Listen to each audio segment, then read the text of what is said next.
In this exercise, we're looking at substitution. Substitution is where we take a letter and replace it with a number. So in the definition that we have given you, you can see that it says substitution is to swap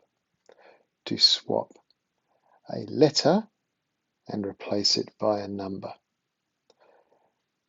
When we see a letter, that is what we call a variable.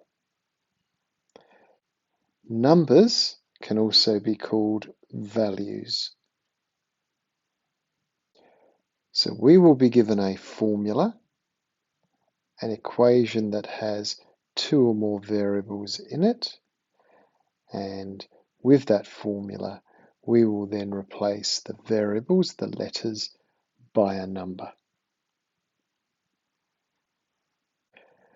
Linear relations or linear equations, they are equations that link two variables and would result in a straight line when they're graphed. That is why they have the word linear in them.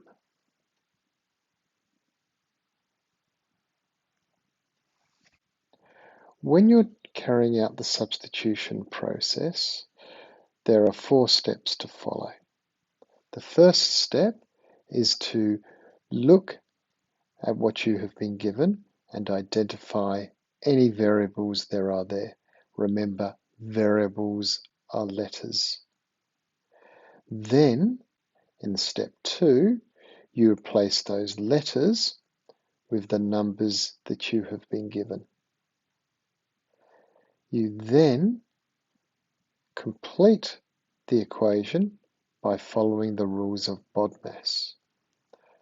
Remembering what BODMAS is, working out brackets first,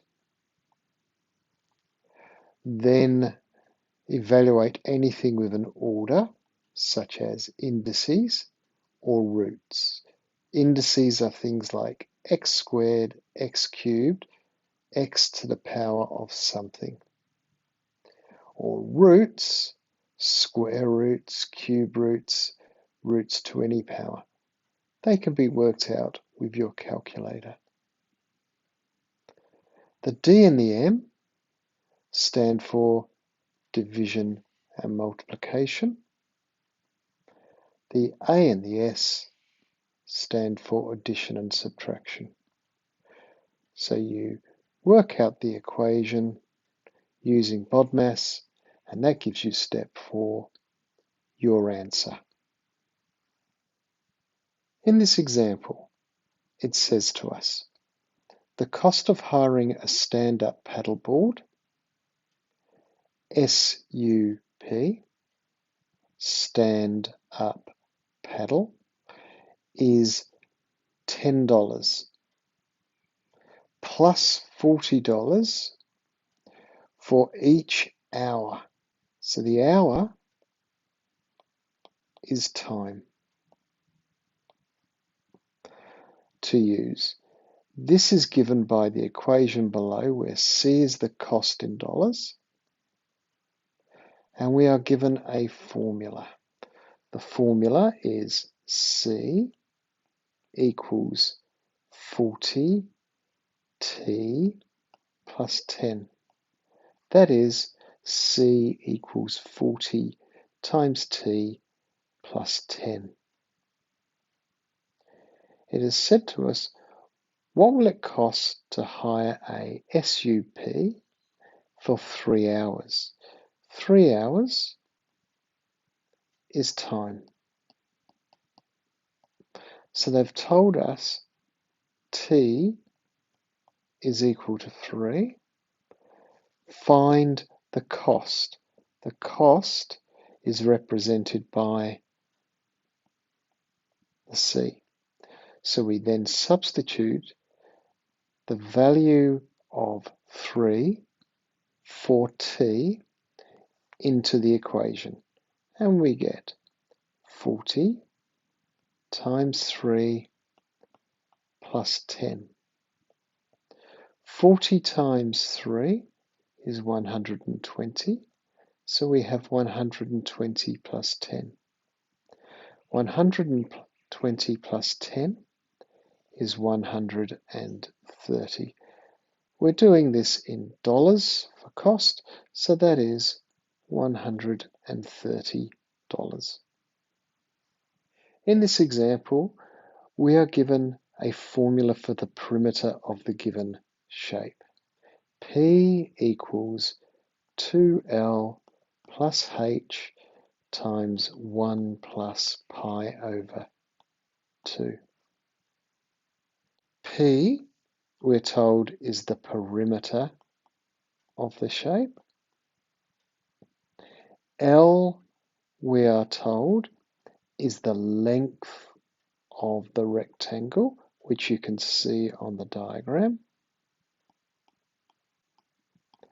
And H is the height of the rectangle, which you can see on the diagram.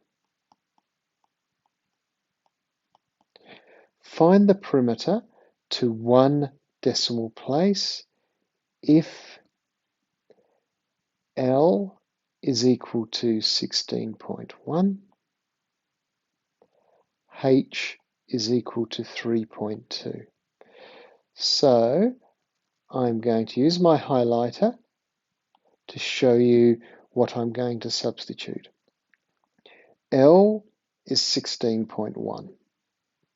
I'm going to substitute the 16.1 where L is in my equation. H is 3.2, so I'm going to substitute 3.2 where H is in my equation. So we have 2 times 16.1 plus 3.2 times 1 plus pi divided by 2. Typing that in on the calculator, you can see that in step 3, you get 2 times 16.1 plus 3.2 all times 1 plus pi on 2 comes out to equal 40.4265. If I wrote that down as my answer, I would be incorrect. The question has asked me to one decimal place. To one decimal place, 40.4, the 2 following the 4 is less than 5, so it stays at 14.4, and the units we're using is centimetres.